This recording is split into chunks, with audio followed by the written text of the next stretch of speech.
तो आपका कर्तव्य बताया है कबीर साहब ने, आप भी अपने गुरु जी से ऐसा अभेद संबंध कर लो, मन में दोष नहीं आवे। जिस दिन आपके गुरु जी के प्रति कोई विकार आता है, यानी कोई कमजोरी झांकते हो गुरुदेव के अंदर, तो उस दिन आपका नाम खंडित हो जाता है। और काल यही चाहता है कि ये एक बार संत से इसका कनेक्शन कट जा, फिर यो कितना धक्के खाए जाइयो, कहीं तेरा लंबा चौड़ा का क्षेत्र है इसका, तो फिर इसको यही उलझा कर मार देता है।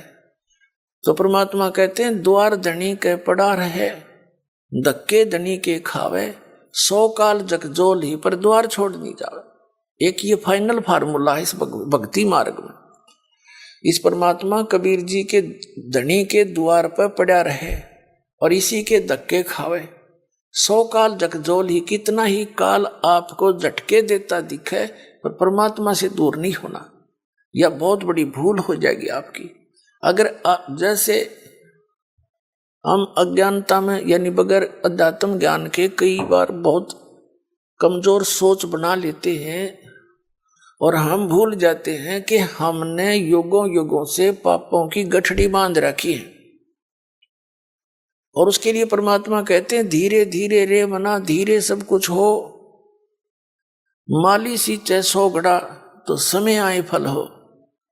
आप जी ने भक्ति का बीज ईब बोया है कितने युगों के बाद। अभी तक आपकी पिछले संस्कार ही चल रहे थे और कहीं थोड़े बहुत पुण्य कर दिए, कि दाने डाल दिए, को छोटे मोटे पुण्य, वो स्वर्ग में बर्बाद कराए आप। पुणात्माओं, ये भक्ति युग है। अब ये चौथा युग का बीच का समय है। इसमें अब कई करोड़ यानी पूरे विश्व में ये भक्ति पर लगेंगे प्राणी, अरबों खरबों की संख्या में। और जो पार होगे वो तो होगे, रह भी बतेरे जाएंगे। तो वो जो रह जाएंगे ना, उनकी दुर्गति घनी होगी।